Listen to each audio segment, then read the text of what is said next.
Y ya tenemos también conectado a nuestro siguiente invitado. Él es el defensor del pueblo, Freddy Carrión.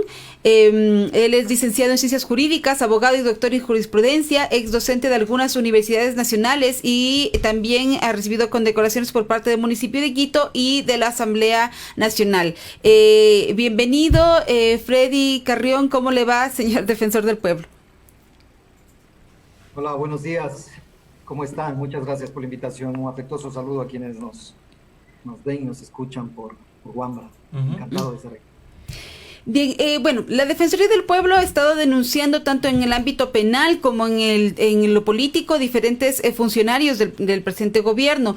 Los dos casos particulares que tenemos como más presentes son respecto al manejo de la pandemia y el tema de la vacunación, y por otra parte el tema de los delitos de lesa humanidad, del crimen de lesa humanidad, que podría constituirse a partir del informe de la Comisión de la Verdad. Empezando un primer momento por el tema de la COVID-19. Desde la perspectiva de los derechos humanos, ¿cuáles son los temas que todavía están pendientes de resolver respecto por parte del gobierno respecto al tema de la pandemia, y cómo se puede calificar esa gestión de la pandemia hoy cuando ya hay un proceso de vacunación vigente? Bueno, respecto al tema de la pandemia, el manejo y sobre todo la gestión de la crisis del gobierno nacional ha sido completamente desastrosa, por decirlo menos. Al día de hoy, a fecha de hoy, somos uno de los países que está a la cola en temas de vacunación. En temas de vacunación seguimos a la cola.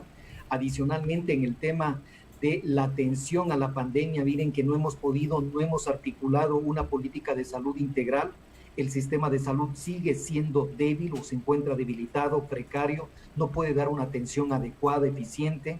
El número de contagios o el contagio que estamos viendo actualmente, esto es algo que no sucede de la noche a la mañana, sino que no ha habido una política de comunicación de parte del gobierno nacional, medidas mucho más restrictivas o drásticas, si lo pudiéramos llamar de alguna manera, en el sentido de la movilización.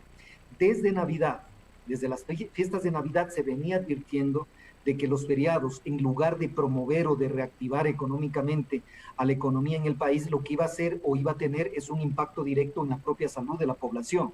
Ya en diciembre veíamos que se estaba aumentando el contagio. Recordarán ustedes que inclusive se hablaba del retorno voluntario a clases que quedó suspendido, luego nuevamente que retornemos voluntariamente a clases, ahora se encuentra suspendido. Esa ha sido la lógica de la actuación del gobierno, una improvisación, un debilitamiento del sistema de salud pública y adicionalmente falta de transparencia y corrupción en el tema de la vacunación, que indudablemente como institución de derechos humanos nos obliga, porque ese es nuestro mandato, primero a exigir rectificaciones, las modificaciones que permitan asegurar y proteger el derecho de la salud de toda la población, pero por el otro lado a exigir que las propias autoridades de gobierno respondan.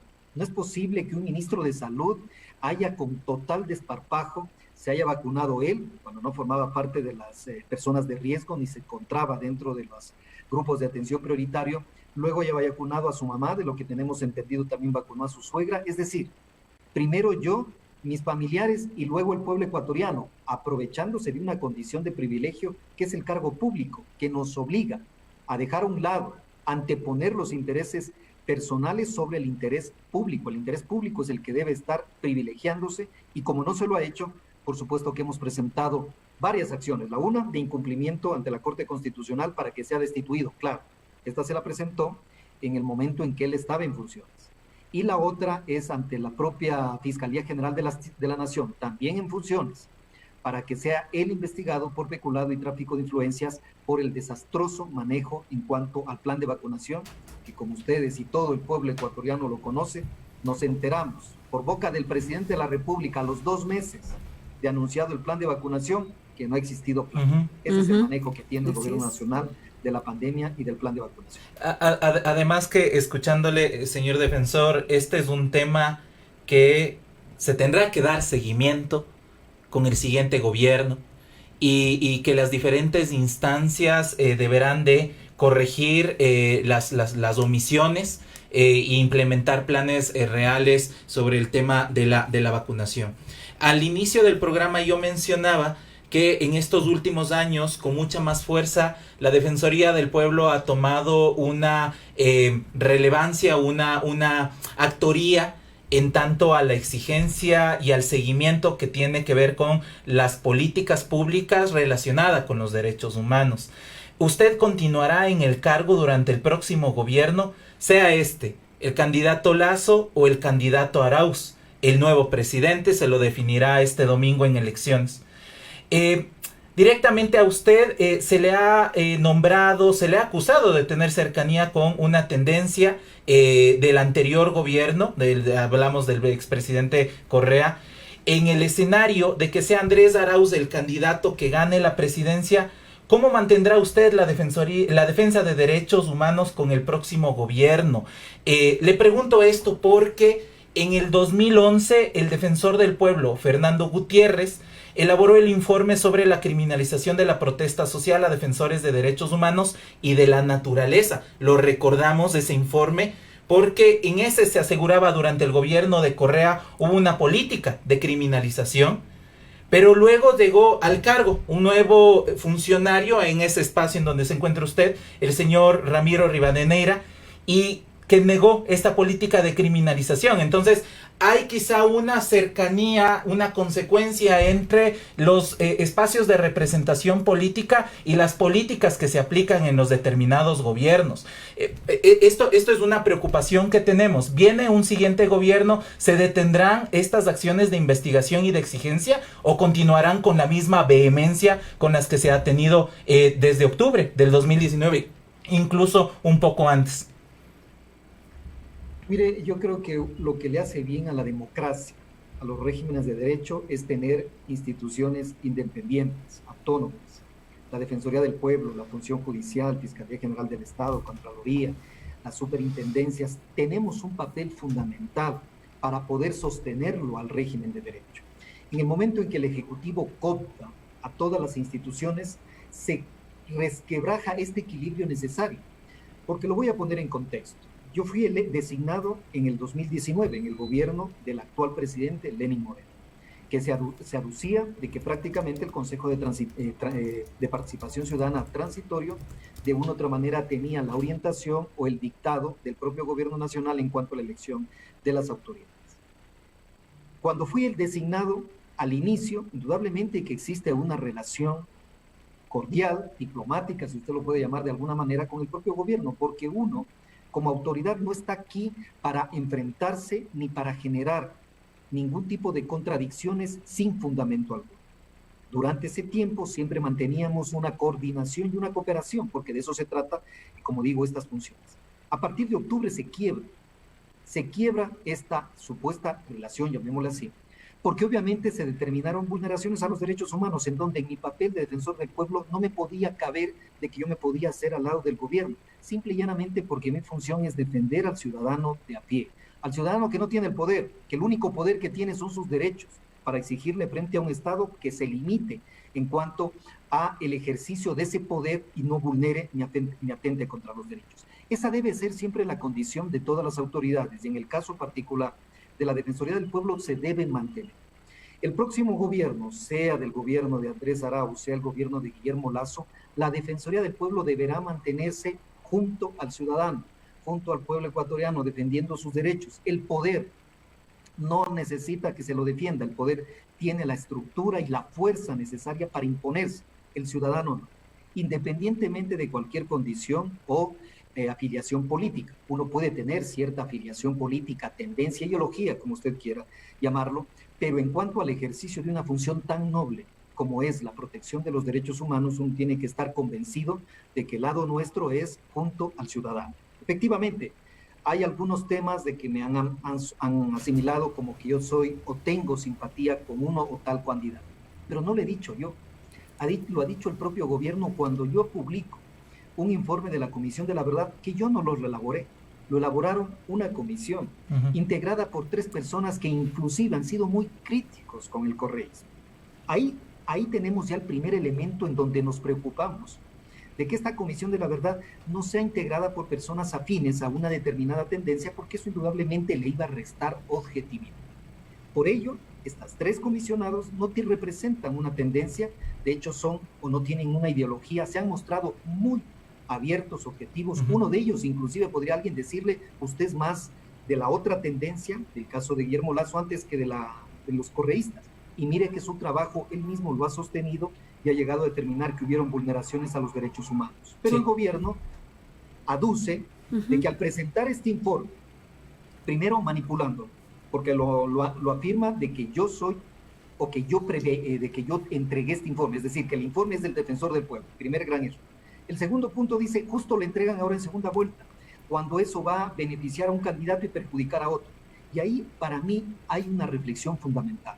¿Acaso el gobierno nacional tiene un candidato oficial? Porque esa sería la única respuesta que yo podría entender, de que sale un informe y perjudica a un candidato que claramente ni compareció o no asistió a la entrega del informe, que claramente ha tenido una posición sumamente contraria a lo que significa protección de derechos, determinación de responsabilidad, que de hecho ha exigido que exista mayor dureza de parte de la fuerza pública, no olvidemos aquello.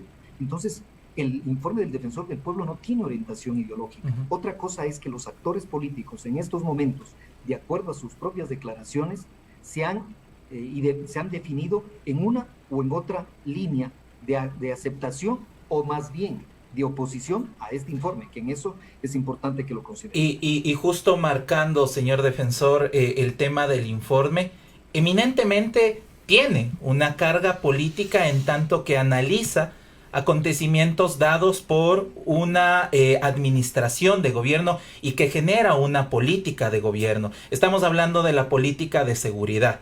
En este caso, las políticas vistas ante los derechos humanos, y quisiera como ratificarme en que no solo es este gobierno el que ha sido señalado por violaciones sistemáticas o en este caso generalizadas hacia los derechos de quienes exigen derechos y que está consagrado en la Constitución. Por eso me preocupa un tanto qué sucederá con el siguiente gobierno, porque se ha generado políticas de implementación de presupuesto, de aumento de presupuesto para las fuerzas públicas, de implementación de equipamiento para poder repeler las manifestaciones. Se ha instalado en el imaginario un tema de la protesta social, de la toma del espacio público, de las movilizaciones ante la desestabilización del Estado, de los gobiernos, y este es un relato que ya lo venimos llevando sin quitarle la gran responsabilidad que tiene el señor Lenín Moreno y su gobierno desde años anteriores.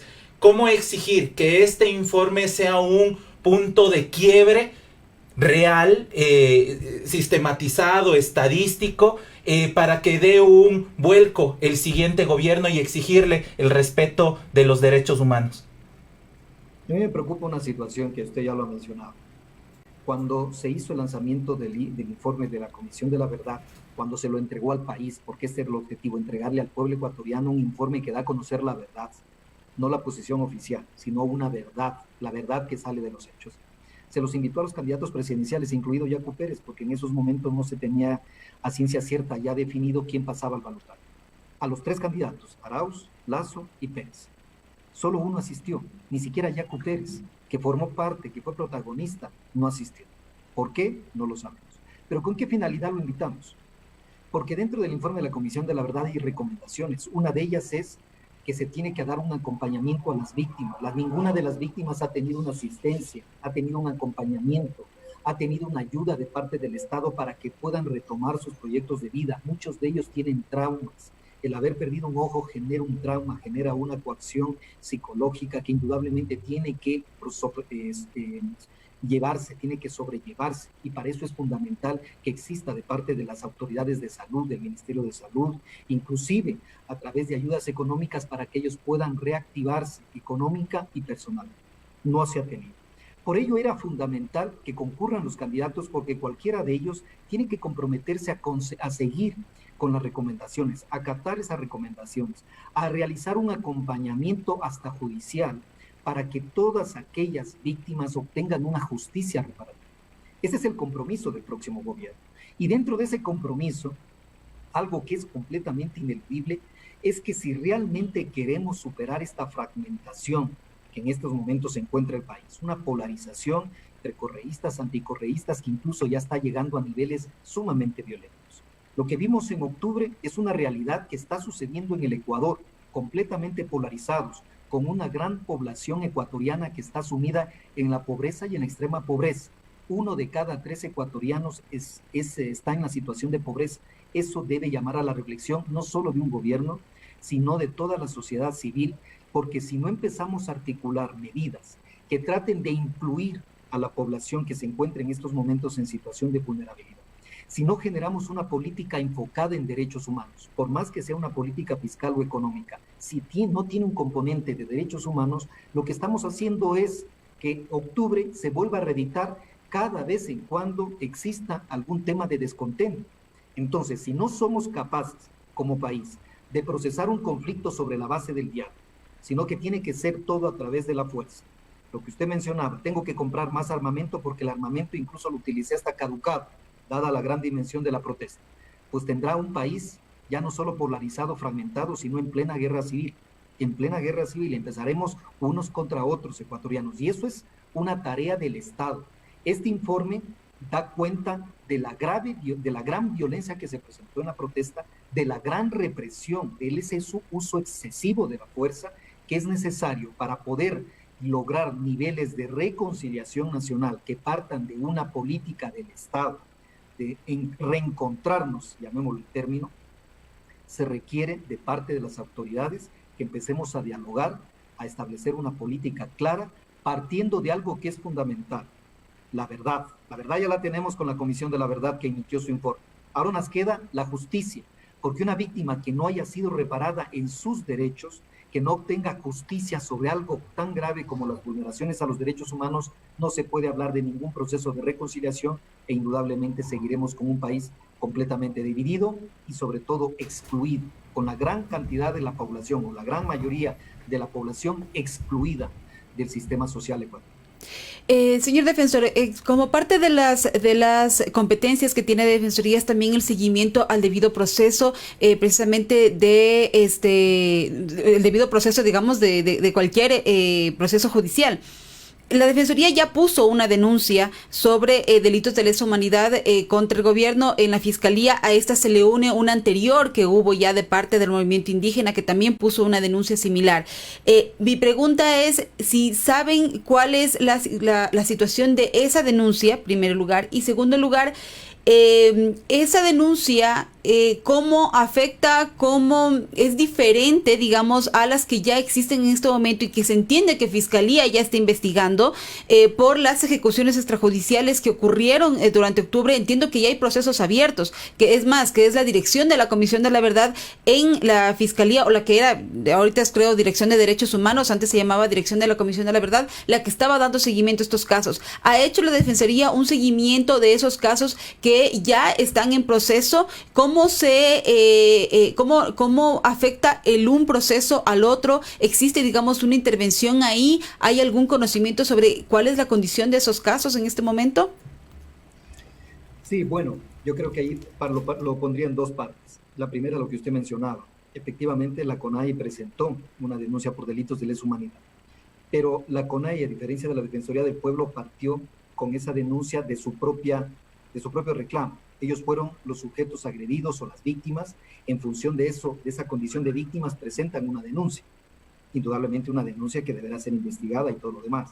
Pero hay una gran diferencia con la Institución Nacional de Derechos Humanos, que además es pública. Forma parte del Estado. La Defensoría del Pueblo forma parte del Estado. No es una ONG, no forma parte de la sociedad civil, sino de la institucionalidad pública.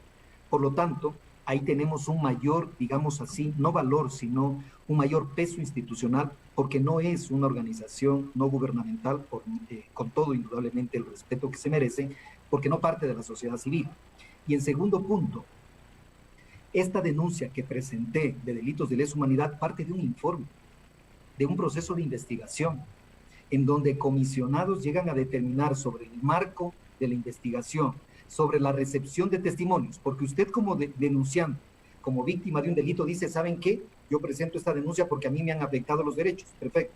Pero cuando hay una denuncia que tiene un sustento, más de 4.000 hojas que acabamos de entregar a la Fiscalía, que sustentan a esta investigación, en donde hay fichas, hay entrevistas, hay testimonios, hay recortes de prensa, es decir, toda una investigación relativa a las violaciones a los derechos humanos del mes de octubre, que es el sustento para presentar la denuncia por delitos de lesa humanidad, entonces indudablemente que ya hay algo más elaborado, más investigado, más documentado, que inclusive le ayuda a la Fiscalía en la etapa de investigación previa para sustentar ya una acusación fiscal importante, sea por un delito de lesa humanidad, que toda la investigación hace presumir o hay indicios para los delitos de lesa humanidad o de graves violaciones a los derechos humanos. En cambio, con una denuncia de parte de CONAE, como digo, parte de la versión de la víctima, pero no de un proceso investigativo que ahora ya tiene el respaldo la Fiscalía. El primer punto. El segundo punto, ya son 15 días en donde no se ha pronunciado Fiscalía General del Estado. De hecho, el día de hoy estoy ingresando un documento solicitándole que se pronuncie, que aperture la investigación. Tiene la obligación de aperturar la investigación porque cuando hay el conocimiento de un posible delito, cualquier autoridad pública está en la obligación de denunciar. La Comisión de la Verdad establece dentro de sus conclusiones que habrían indicios del cometimiento de un delito de lesa humanidad y por supuesto que en mi calidad de defensor del pueblo yo le pongo en conocimiento de la fiscal. Por ello es que presento la denuncia, que eso es el conocimiento de la noticia crímenes. La Fiscalía en este punto tiene que actuar, tiene que abrir la investigación previa, recoger toda la documentación que fue presentada junto con la denuncia y de esa manera decidir ya la acusación fiscal, la instrucción fiscal, de tal manera que dentro de la instrucción fiscal pueda solicitar algo que nos parece relevante, dado los antecedentes básicamente. ¿Y a qué me refiero? ¿Qué pasó con el exministro Ceballos? Renunció y al otro día estuvo en Estados Unidos, o en ese mismo día estuvo viajando a Estados Unidos. Eso es lo que queremos evitar. Por eso le habíamos pedido a la Fiscalía que dentro de la instrucción fiscal, cuando emita la instrucción fiscal, solicite del juez la autorización para que el presidente y los ministros que están siendo responsables o acusados de esta denuncia permanezcan en el país a rendir cuentas. Imagínense, yo creo que a veces a mí me parece sorprendente lo que estamos pidiendo. La Defensoría del Pueblo, yo como defensor del pueblo no estoy pidiendo vaya en prisión preventiva, a grillete, en lo absoluto. Porque uno tiene que obrar de acuerdo al debido proceso. En otros países, el pedir que un presidente, un ministro de Estado se quede en el país luego de su mandato para rendir cuentas no es nada del otro mundo, forma parte de la normalidad, de la civilidad, si lo podemos llamar de algún lado. Porque un funcionario público tiene responsabilidades que dar cuentas a su pueblo durante el mandato y después del mandato. Pero aquí lamentablemente termina el mandato o antes de que termine el mandato y yo ya estoy fuera para evitar a la justicia, justamente esa justicia que le reclamamos en un inicio y que ahora estamos diciendo que la justicia posiblemente entrará en actos de persecución.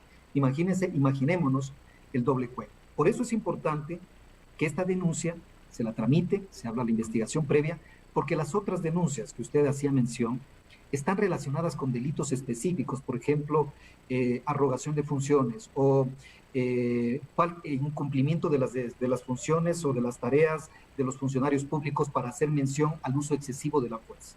Y lo que nosotros le estamos pidiendo en las denuncias, porque hay una serie de delitos denunciados en Fiscalía, algunos tienen una etapa procesal mucho más avanzada, incluso ya con sentencia, caso de Contraloría que ya tiene etapa de juicio, caso de lo del petróleo, los reductos del petróleo en Sucumbíos que ya tiene sentencia, o el caso de la agresión al periodista Freddy Paredes que ya tiene sentencia, que sí. Es necesario además, eso está bien, que se vayan obviamente concluyendo las etapas y encontremos a los responsables porque no puede haber impunidad, pero de la misma manera necesitamos del otro lado aquellos que se excedieron en el uso de la fuerza, aquellos que dieron una orientación para un ataque generalizado a un pueblo, a la población civil, indudablemente que deben comparecer y tener una responsabilidad o asumir la responsabilidad que les cabe. Sí, sin embargo, señor defensor, justo porque en efecto la Fiscalía aparentemente a partir de los hechos de octubre hay casos que en efecto ha investigado con mayor celeridad que otros, que realmente ha demorado y que ni siquiera ha iniciado, digamos, un proceso de instrucción fiscal o digamos ha adelantado más etapas.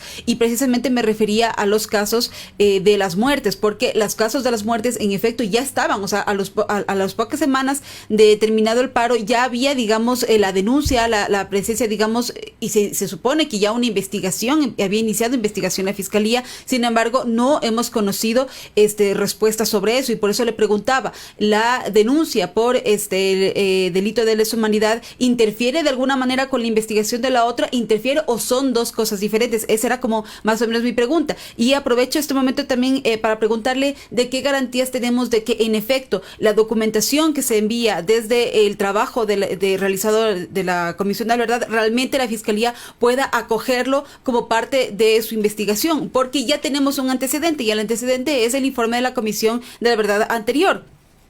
También hay un caso de lesa humanidad que no se termina de resolver, que ya fue hace 10 años que se presentó el informe, por hechos de hace 30 años, ya 40 años incluso, y que no se terminan de resolver, que no se terminan de investigar, que continúan en investigación previa, y que incluso vuelven a una etapa, mucha información de la que ofrecen estas comisiones, tanto la anterior como la actual, con respecto al tema del paro, ofrecen una información, una documentación muy rica, pero que termina siendo una información clasificada, porque durante la indagación previa es información confidencial. Entonces, no sé si me doy a entender de qué garantías tenemos de que realmente estos casos se vayan a juzgar. Y por eso le preguntaba yo si la Defensoría conocía cuál es el estado actual de esas denuncias sobre las muertes, ya que sí hubo, que se supone que la Fiscalía ya inició investigación, pero que hasta ahora no se obtiene respuesta.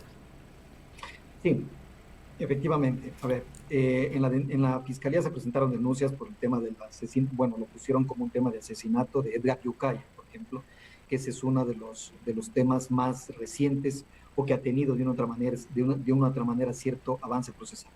También hay el caso de Yacaira Urresta, que recién la llamaron a versiones. Efectivamente, en ciertas denuncias no ha habido esa celeridad o ese avance como sí ha existido en otros casos, que eso indudablemente la Fiscalía, es una responsabilidad de la Fiscalía de exigir o de permitir que todos los casos avancen de acuerdo al desarrollo normal de sus investigaciones, sin dar prioridad o más bien sin dejar que uno avance frente al otro, porque creo que todos son de gran relevancia para descubrir a los autores o a los responsables de lo que sucedió en el mes de octubre. Eso como primer punto. Cuando hablamos o las denuncias que ellos presentan, se presentan siempre relacionadas con muerte, asesinato, homicidio. En el caso de la Comisión de la Verdad, al referirse a la misma muerte, como es producto de una fuerza pública o de la fuerza pública, lo que estamos hablando es que efectivamente es un asesinato, pero el Estado no comete asesinatos. El Estado lo que comete son ejecuciones extrajudiciales, desapariciones forzadas, porque utiliza la fuerza. Un particular sí comete un asesinato y por supuesto debe ser juzgado por asesinato o homicidio. En el caso del Estado, hablamos de violaciones a los derechos humanos que configuran muerte, como en el caso de una ejecución extrajudicial, que la propia Comisión lo dice, son posibles ejecuciones extrajudiciales, por lo tanto ya le damos un marco distinto a un delito común como un asesinato o un homicidio. Hablamos de una ejecución extrajudicial, que cambia completamente la visión y sobre todo el enfoque que debe tener Fiscalía respecto a la investigación. No se trata de un simple asesinato. No se trata de una simple muerte en un contexto de violencia, se trata de una acción violenta de parte de la fuerza pública que debe ser investigada, por lo tanto la orientación es distinta.